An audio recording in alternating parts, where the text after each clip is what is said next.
So I feel the need to preface this by saying a content warning. There is a sexual assault that happens in this movie. I don't show it, I don't dwell on it, but there's no getting around the fact that it happens. If, for whatever reason, you are uncomfortable with the mere implication of that, this is your chance to walk out now. You will know when it happens.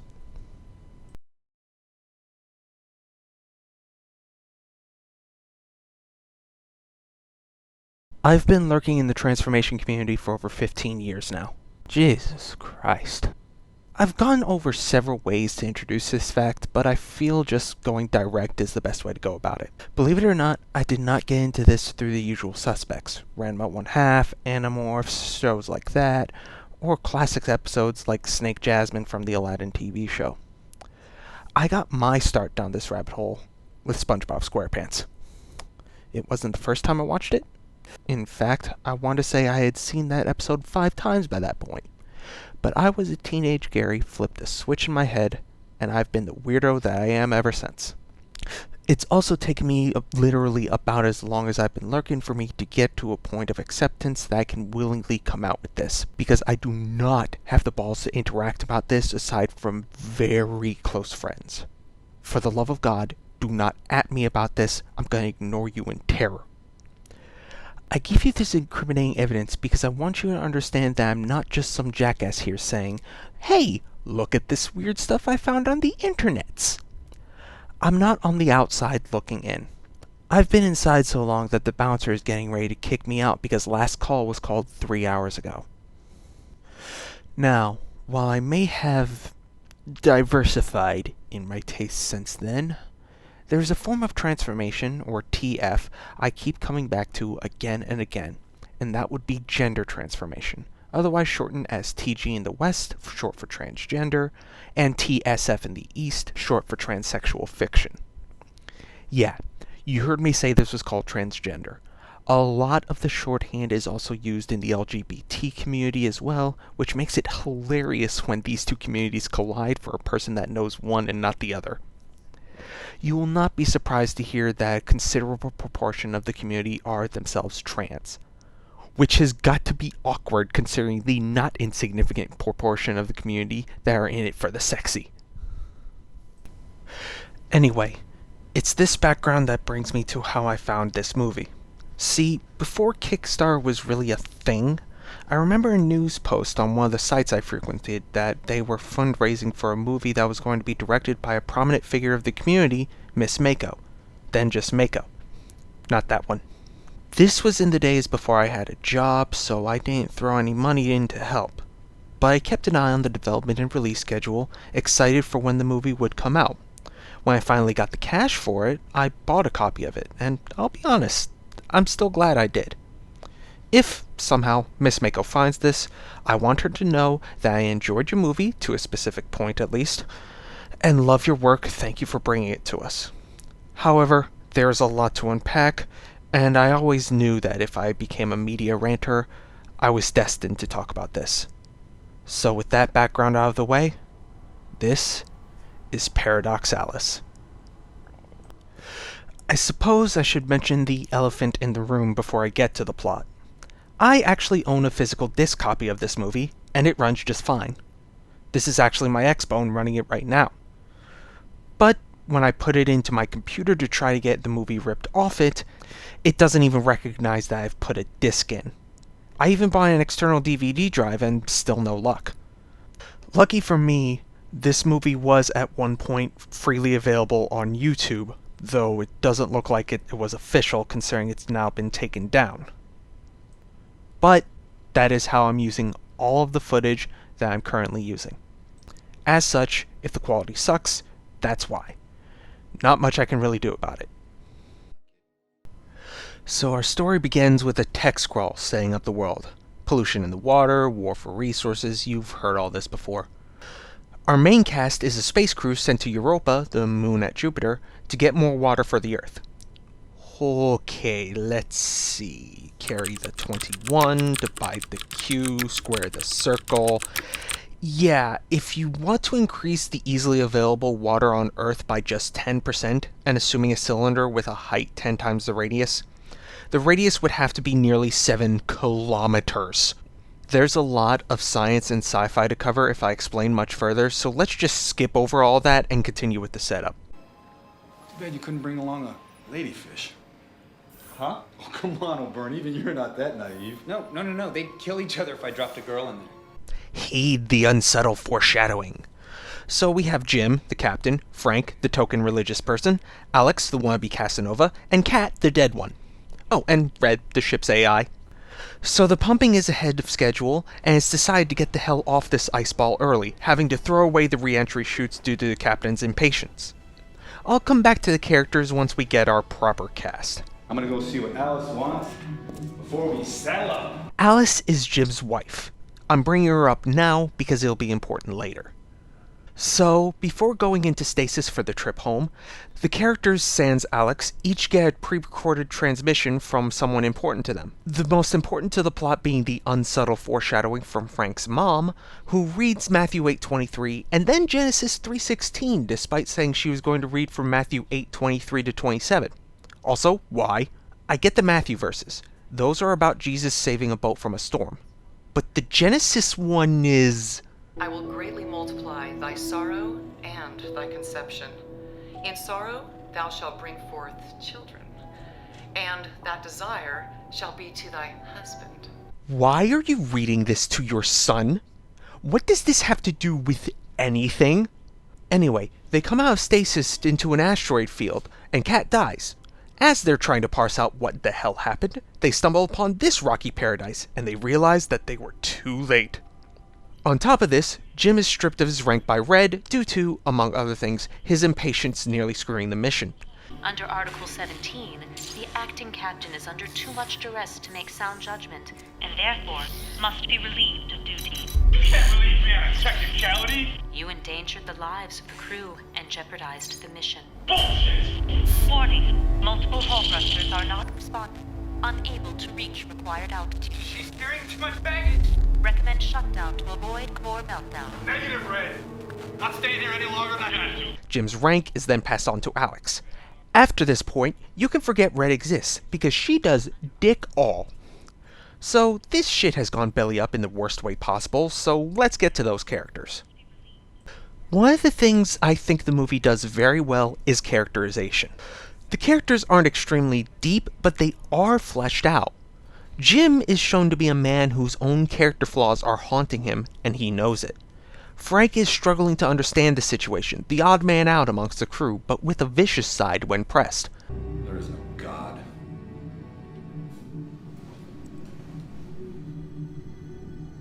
You worried the family didn't make it to heaven? Alex is, ironically, the only sane man, just trying to keep the other two from killing each other. On top of this, we get a variety of hallucinations, headaches, and nosebleeds to show how the situation is breaking them all down, forcing out character traits you wouldn't expect as the combination of forces slowly drives each of them their own version of insane, and they all showcase it well. This is all going to become more clear once the big set piece happens, but Jim is clearly looking for something to replace the family he's lost. Frank wants to just keep his faith going in the face of insurmountable odds, and Alex is the glue that is holding the crew together. So when Alex starts getting sick, you know things aren't going to go smoothly. And then... I don't know about you, but I'd rather spend the rest of my life on a planet, floating around in this piece of... the moment we've all been waiting for.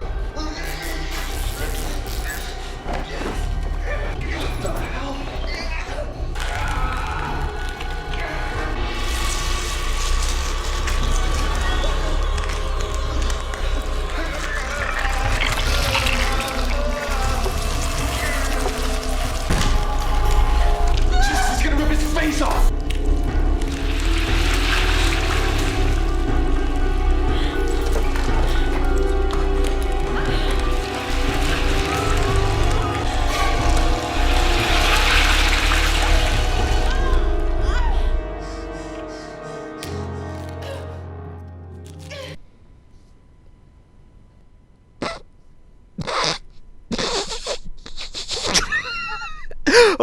Okay. real talk. The reason why I'm laughing is because of the back of the movie's box, where it describes the scene being as shocking as 1979's Alien. I get it. It's a low-budget indie movie. But don't put that kind of shit on the back of the box, Miss Mako. It will only lead to people laughing. So yeah, we now have our woman for the two boys to fight over. After the usual freakouts, and believe me, this is the usual. I can't stay like this.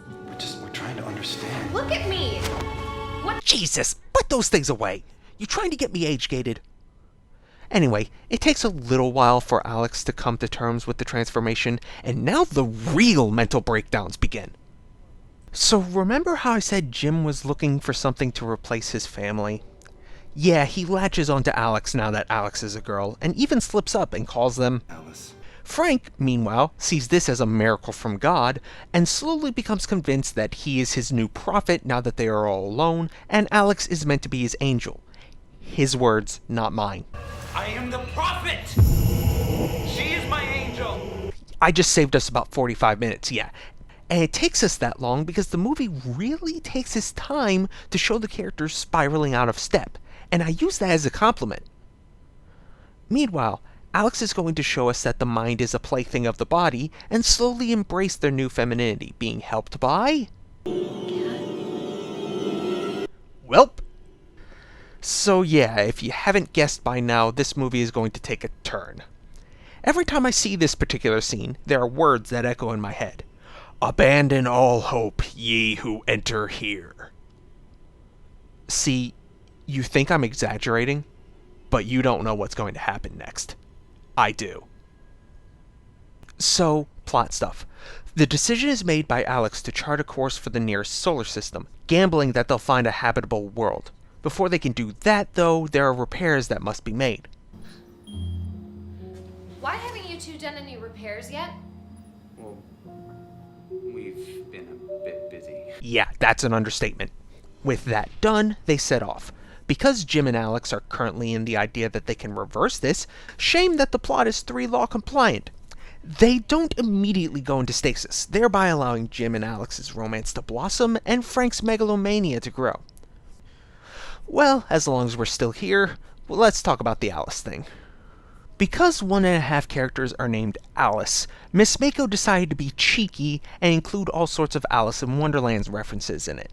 The ship is the Red Queen, Alex does a card trick with the Queen of Hearts, Jim's son was going to play the White Rabbit in a play. No, next week, Trevor's 4th grade play was going up.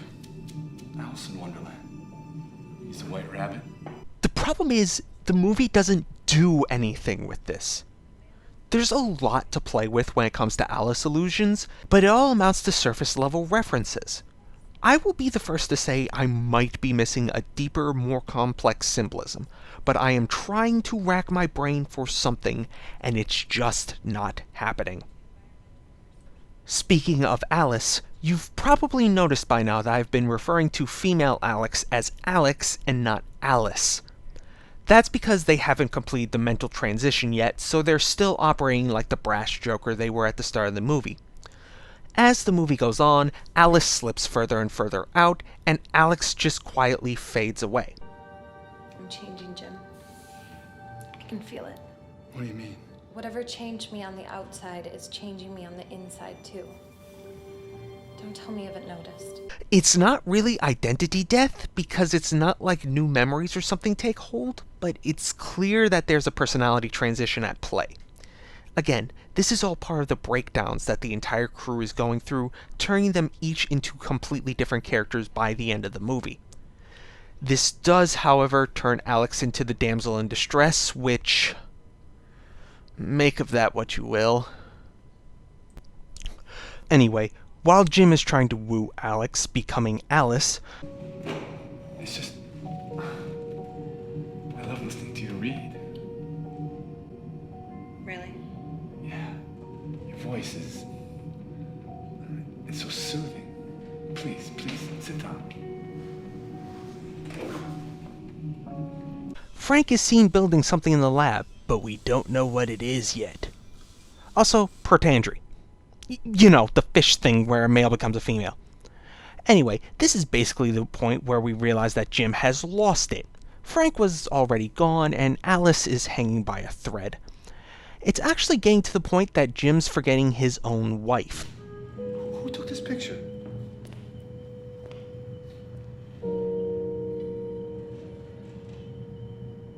I don't know. I don't ever remember taking it. There must be some fans from a space convention or something. Also, the goddamn banana. Try this.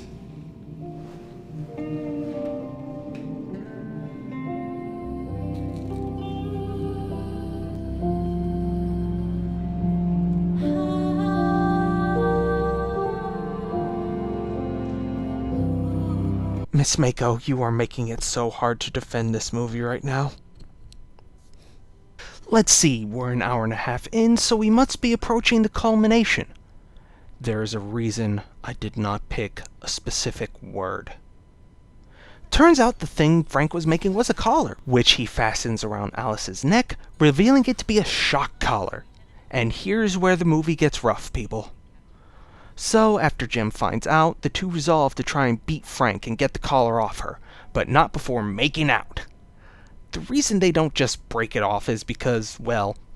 The thing that you now wear around your neck can't come off. And if you try...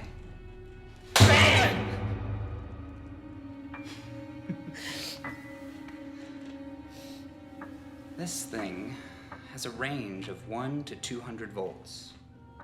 Things will get a little messy if you piss me off. Also, now is the time.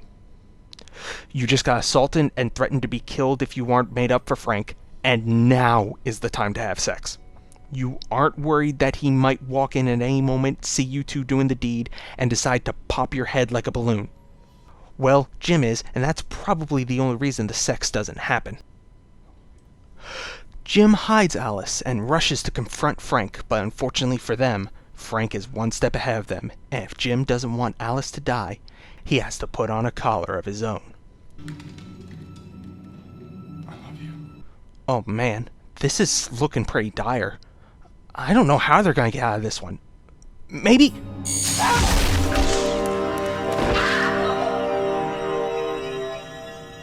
What a mess. I can't show you what happens next. I can, however, show you the aftermath of what happens next. I'm not going to dwell on this, because I do not have the appropriate vocabulary to adequately express how I feel about what the fuck it is I just watched. But remember when I said I enjoyed the movie to a point? This is that point. This feels almost mean-spirited in a way. Just... why? Fortunately, this is nearing the end. We get a short collage of the ship with Alice giving audio logs a la Alien. We have one last scene of Alice reading the Bible at full term before she passes out before she can make it to a stasis chamber. Cut to her in a stasis chamber with shadows crawling around, Red stuttering out her next directives before we get an outside shot of the ship with a larger one looming over it as they approach a green world. Cut to black, movie's done.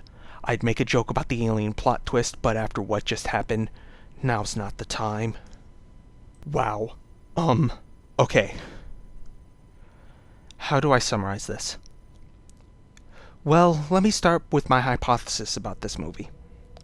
I believe that Miss Mako, as she was writing this, realized exactly what story she was writing, and rather than rewrite the story, decided to course correct instead.